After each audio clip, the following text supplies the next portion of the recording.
Fue descubierto por Galileo, perfeccionado después por Isaac Newton y en manos de Albert Einstein proporcionó una teoría de la mecánica del cosmos.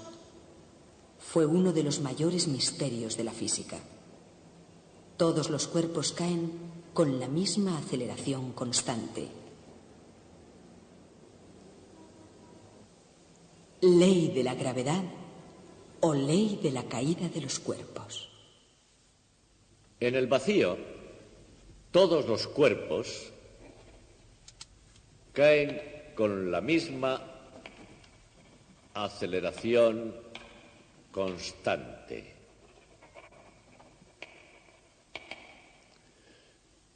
Esta es la ley de la gravedad. No parece que esto quiera decir mucho, pero veamos ahora exactamente en qué consiste. Dice esta ley que el efecto de la gravedad en todos los cuerpos es siempre el mismo, con independencia de su peso. Desde Galileo a Isaac Newton y hasta Albert Einstein, este fue uno de los mayores misterios de la física. Y hay más, también dice que los cuerpos caen con una aceleración constante. Ahora bien, entender esto sería casi imposible si no contáramos con un dispositivo matemático llamado derivada.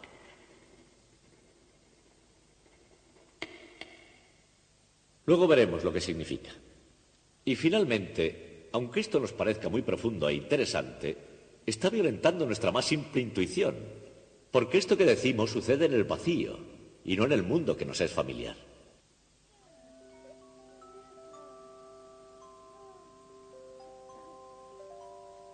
Seguramente para todos nosotros, nuestro primer contacto con las leyes de la naturaleza habrán sido el efecto de la fuerza de la gravedad en la Tierra.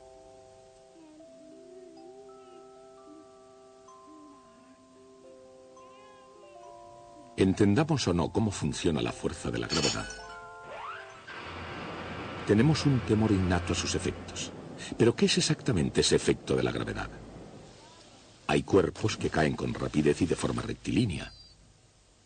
Pero hay otros, en cambio, que tienen un comportamiento diferente.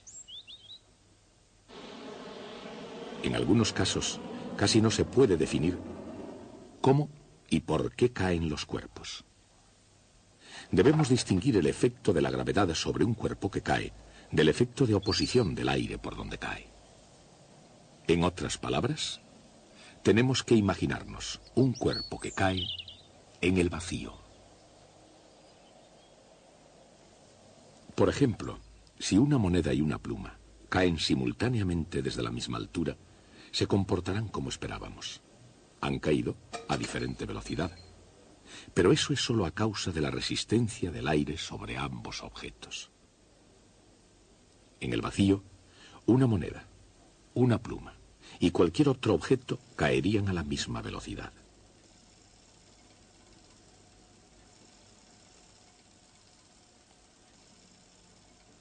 La moneda y la pluma están ahora en el tubo de cristal, sin prácticamente aire, es decir, en el vacío, y ahora seremos testigos de la ley de la gravedad en acción.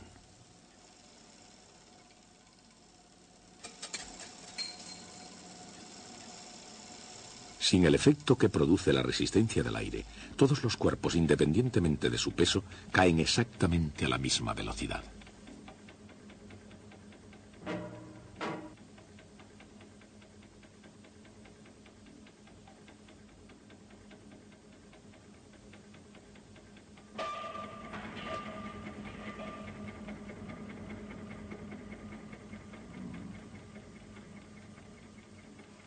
Cuando el astronauta del Apolo 15, David Scott, exploraba la Luna sin nada de aire, hizo una demostración de este tradicional experimento.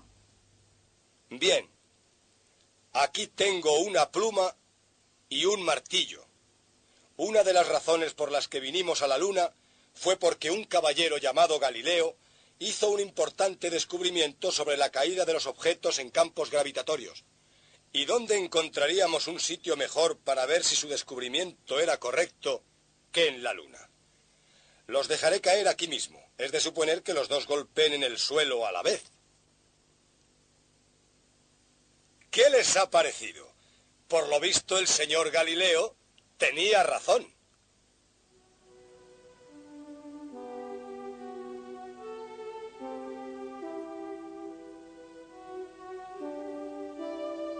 El señor Galileo tenía razón.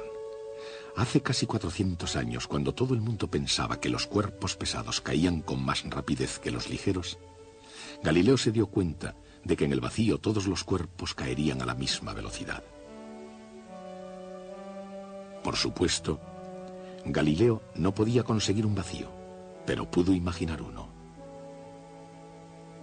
Pintó un cuerpo pesado unido a otro ligero. Este cuerpo compuesto caería más deprisa o más despacio que el cuerpo pesado solo. Si el cuerpo ligero caía más despacio, retardaría la caída del cuerpo pesado. Pero al mismo tiempo, un cuerpo compuesto tiene que pesar más que uno solo pesado. Por lo tanto, el cuerpo compuesto tendría que caer más deprisa que el cuerpo pesado solo, pero nunca más despacio. Es obvio que la idea de que un cuerpo pesado cae con más rapidez solo conduce a una ineludible contradicción.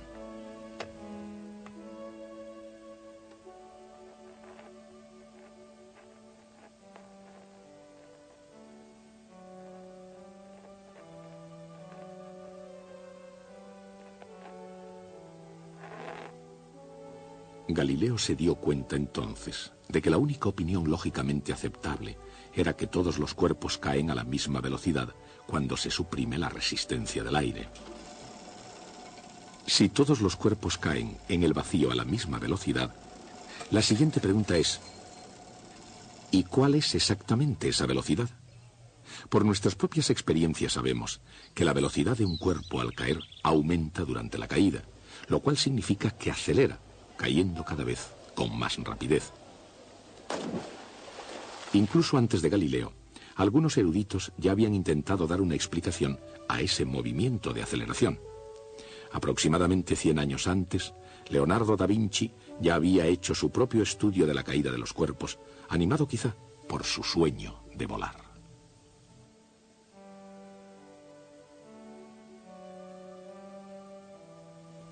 Más que preguntarse por la rapidez de la caída de los cuerpos, Da Vinci se preguntaba cuánto caerían en los sucesivos intervalos de tiempo. Su teoría del movimiento acelerado era que un cuerpo recorrería cayendo mayores distancias en intervalos posteriores. Después concluyó con la teoría de que las distancias seguían la ley de los números enteros. Es decir, una unidad de distancia en el primer intervalo de tiempo, 2 unidades en el segundo intervalo de tiempo, etc. Galileo adoptó el método de descripción de Leonardo da Vinci, pero llegó a una conclusión diferente de cómo crecían las distancias. En lugar de crecer de ese modo, Galileo tenía la teoría de que las distancias estaban relacionadas con los números impares. 1 unidad de distancia en el primer intervalo de tiempo, 3 unidades de distancia en el segundo intervalo, 5 unidades de distancia en el tercer intervalo, etc. En otras palabras, según Galileo, la distancia recorrida en cada intervalo es proporcional a los números impares. Galileo llegó a sus conclusiones después de realizar una brillante serie de experimentos en los que medía el tiempo que rodaba una bola por planos inclinados cada vez más empinados. La ley de los números impares de Galileo se puede ver en acción en algún lugar sorprendente, y que a Galileo le hubiera causado más asombro que la misma superficie de la Luna. En una montaña rusa de un parque de atracciones al sur de California, los visitantes pagan con gusto una cantidad de dinero por el privilegio de dejarse caer en caída libre a través del espacio bajo la influencia de la gravedad. Algodón de azúcar, candy, es mucho mejor. A mí esto no me gusta nada. No. De hecho, esta parte del paseo es gratis. ¡Oh!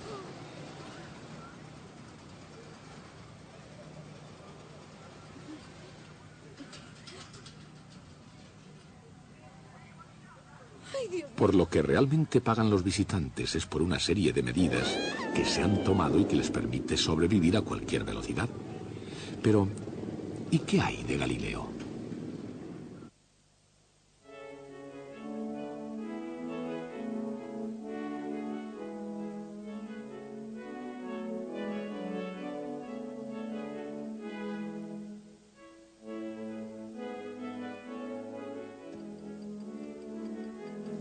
Si esto es una unidad de distancia, esto debería de ser 3, y esto 5, y así sucesivamente. Y realmente lo son. Galileo tenía razón. En sucesivos intervalos de tiempo, las distancias recorridas cayendo siguen los números impares. Aquí hay algo más que Galileo también vio. Fíjense en la distancia total recorrida en un instante. Después del primer intervalo de tiempo, 1 unidad de distancia. Después del segundo intervalo, 4 unidades de distancia. Después del tercer intervalo, 9 unidades de distancia. Después del cuarto, 16 unidades. En otras palabras, al final de cada intervalo, la distancia total recorrida cayendo es de 1, 4, 9, 16, 25 y así sucesivamente. Y esos números son, por supuesto, cuadrados perfectos. O sea, que la distancia recorrida en la caída es proporcional al cuadrado del tiempo. Y de este modo, la ley de Galileo se puede escribir en una simple ecuación, utilizando S para la distancia y T para el tiempo. Que quiere decir que estamos hablando de la distancia como función del tiempo. Esta constante c numéricamente es igual a la distancia que recorre el cuerpo cayendo durante el primer segundo, es decir, 16 pies, aproximadamente 5 metros.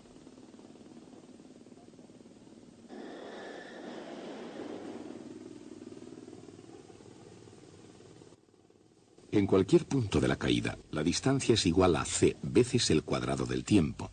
Así, después de 2 segundos, la distancia recorrida cayendo es igual a c veces 2 al cuadrado, o sea, 4c. Si tomamos el valor 16 para c, sabemos que ha caído 64 pies, unos 19 metros y medio.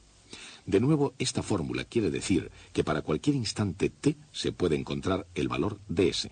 En este punto, cualquier visitante, aunque petrificada por el susto, puede preguntarse cuánto ha recorrido en su caída en cada instante. Y quizá quiera también saber con qué rapidez está cayendo.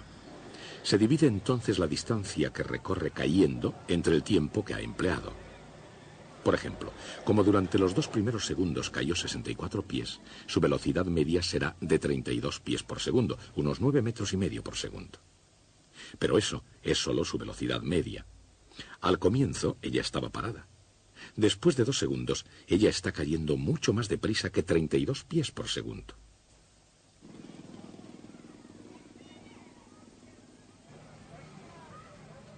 Pero lo que realmente desea saber esta mujer no es su velocidad media, sino su velocidad exacta o instantánea en cualquier instante dado. Sin embargo, si queremos utilizar la misma ecuación dividiendo la variación de distancia por la variación de tiempo, se nos plantea un serio problema. En cualquier instante durante la caída, digamos a 1.5 segundos, la variación en la distancia y en el tiempo es exactamente 0. Así, una fórmula que determine la velocidad dividiendo la variación en el tiempo no es útil cuando se tiene un punto A, pero no un punto separado B para trabajar con él. Y para complicar aún más las cosas, el máximo y el mínimo del cociente serían 0. Dividir por 0 es un desastre matemático. Tal vez la expresión velocidad instantánea sea una contradicción en sus términos. Sin embargo, el propio sentido común nos dice que un objeto en movimiento debe tener una cierta velocidad en cada instante. El problema es mucho más que un juego ingenioso de palabras. Es un dilema que ha importunado durante miles de años a todos los matemáticos, pero no había modo de resolverlo.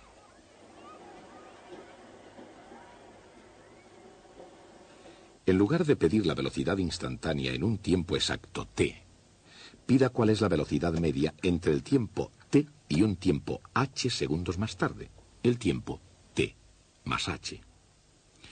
El cambio en el tiempo es h segundos. Si la distancia recorrida cayendo en un tiempo t es igual a c veces t al cuadrado, la distancia recorrida cayendo en el tiempo t más h debe ser igual a c veces th al cuadrado.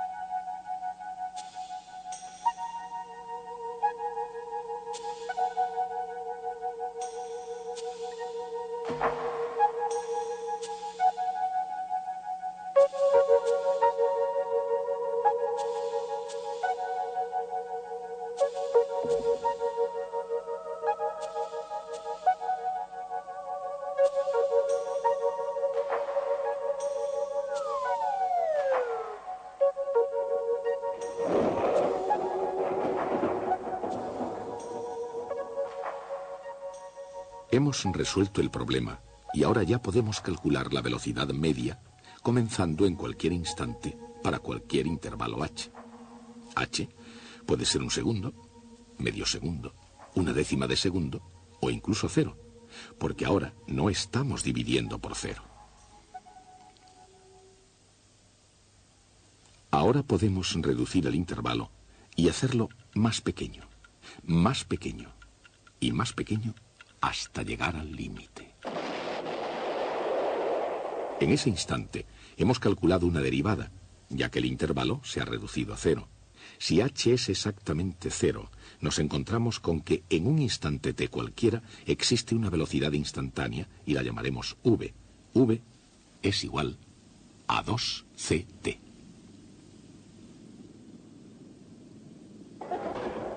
Si seguimos utilizando el valor 16 para c, podríamos decirle a esa joven: no se preocupe, señora.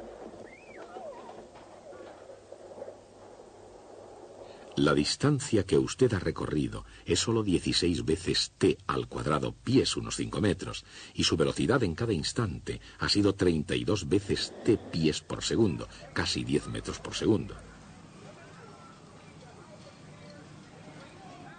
Obviamente, se ha quedado impresionada. ¿Cómo lo calculó? Podría preguntar. Nosotros acabamos de inventar la derivada. En el lenguaje común, derivada quiere decir que deriva de algo, como por ejemplo, en la frase el dulce de chocolate es derivado del chocolate. Pero en matemáticas esa palabra tiene un significado técnico muy concreto. Es el ritmo con el que algo está cambiando. La velocidad de la caída de esta señora era la derivada de la distancia desde lo alto. En otras palabras, la velocidad es la derivada de la distancia. Al principio, cuando hablamos de su velocidad media, estábamos haciendo álgebra, simplemente dando valores a la ecuación velocidad igual a distancia dividida por tiempo. Pero cuando comenzamos a trabajar con un intervalo de duración h y lo hicimos tender a cero, estábamos calculando una derivada y entramos en el mundo del cálculo diferencial. El cálculo diferencial es la matemática de utilizar derivadas. Calcular una derivada se llama diferenciación. Las derivadas no solo se aplican a los cuerpos en movimiento. Se puede calcular también una derivada que represente el ritmo de cambio de una población de delfines con relación a la temperatura del océano. O del volumen de un globo respecto al área de su superficie. O a la variación en el precio de una pizza respecto a su diámetro. En otras palabras, las derivadas se pueden calcular para casi toda situación en la que haya variación en alguna cantidad cuando otra de las cantidades aumente o disminuya.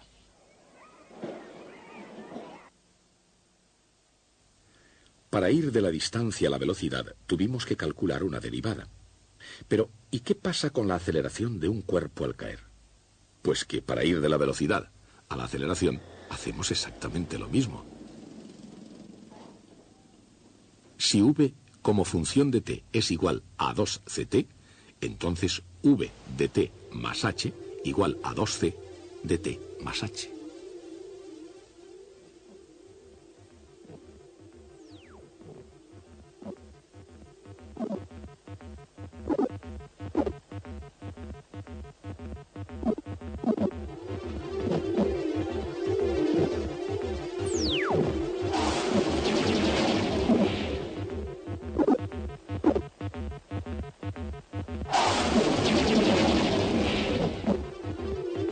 A de t igual 2c. Pero vean lo que ha ocurrido. Primero, la distancia s se mantiene creciendo con el tiempo. Si hay variación en t, hay variación también en s. Y la velocidad v también crece con el tiempo. Pero ahora nos hemos encontrado con que la aceleración a no depende en absoluto del tiempo. Es sencillamente una constante a igual 2c. Independiente del valor de t, a es siempre la misma. Por fin lo hemos conseguido. Hemos obtenido que el resultado de la gravedad es una aceleración constante.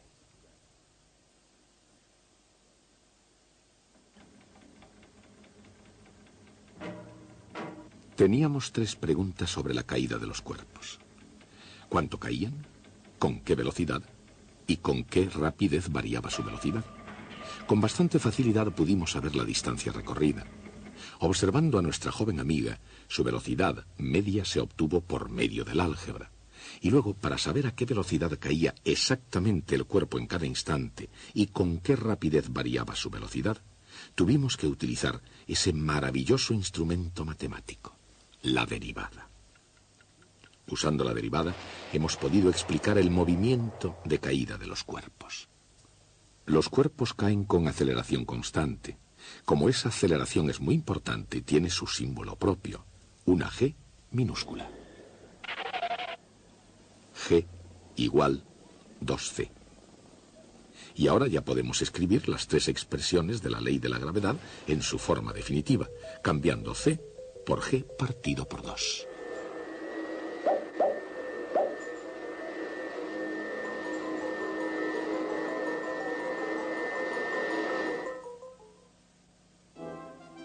Según esta ley, un cuerpo cae con una aceleración constante, con velocidad proporcional al tiempo y recorre una distancia al caer proporcional al cuadrado del tiempo. Este tipo de movimiento se llama movimiento uniformemente acelerado. Es difícil, pero no imposible llegar a conocer esos tres hechos sobre el movimiento uniformemente acelerado sin hacer uso del cálculo diferencial. Pero Galileo comprendió los tres hechos. En realidad, casi 300 años antes de Galileo, un erudito francés llamado Nicole Oresme trabajó sobre el comportamiento del movimiento uniformemente acelerado. Oresme y Galileo utilizaron casi idénticos métodos matemáticos para analizar el problema. Dichos métodos se basaban no en ecuaciones algebraicas, sino en proporciones entre cantidades y en figuras geométricas. La derivada fue inventada una generación después de la muerte de Galileo por Sir Isaac Newton y Gottfried Wilhelm von Leibniz. Con este nuevo y poderoso método de análisis se pueden analizar tipos aún más complicados de movimientos. Describir el movimiento uniformemente acelerado llega a ser incluso muy fácil. Sin las derivadas, es muy difícil entender qué significa aceleración, y menos aún describir el movimiento uniformemente acelerado y explotar a fondo sus consecuencias. Y, sin embargo, Oresme y Galileo lo hicieron. Describieron el movimiento uniformemente acelerado y sacaron sus consecuencias. Fueron verdaderos genios. Una de las tareas de la física es la de encontrar principios sencillos, económicos, pero importantes que expliquen nuestro complicado mundo. Y eso es lo que hemos hecho hoy. Si yo dejo caer algo, cae bajo la influencia de la gravedad de la Tierra. Al caer, su movimiento ha sufrido una cierta influencia debido a la oposición del aire. Si ahora imagino que puedo deshacerme del aire y dejo caer el objeto en el vacío, enseguida descubro un dramático y a la vez sorprendente hecho. Todos los cuerpos caen a la misma velocidad. Podría contentarme con este hecho. Descubrirlo, desde luego, fue un logro impresionante. Pero no nos contentamos. Ahora queremos saber por qué sucede esto así. ¿Cuál es la naturaleza de la gravedad que lleva a tan extraño comportamiento? Esa cuestión es una de las más profundas de la física. Duró hasta nuestro propio siglo. Fue el punto de partida para la teoría general de la relatividad de Albert Einstein. Pero nos estamos adelantando en nuestra historia. Una vez aprendimos que todos los cuerpos al caer se regían por una ley, nuestra tarea consistió en explicar esa ley con toda precisión. Todos los cuerpos caen con la misma aceleración constante, y la aceleración es el ritmo de cambio de la velocidad. Y la velocidad es el ritmo de cambio de la distancia. Así tenemos, en realidad, tres proposiciones matemáticas precisas de la ley de la gravedad. Se relacionan entre sí por medio de un grande y crucial descubrimiento de la historia de las matemáticas: el cálculo diferencial, descubierto por Newton y por Leibniz. Un gran triunfo. El suceso más importante en matemáticas durante miles de años. Newton y von Leibniz sacrificaron la dicha de su descubrimiento en una amarga discusión sobre quién lo descubrió primero. Las tres proposiciones son cabos sueltos de la historia que estamos tratando de desarrollar. No hay contestación. Según la ley de la gravedad, un cuerpo cae con una aceleración constante a una velocidad proporcional al tiempo y recorre en la caída una distancia proporcional al cuadrado del tiempo.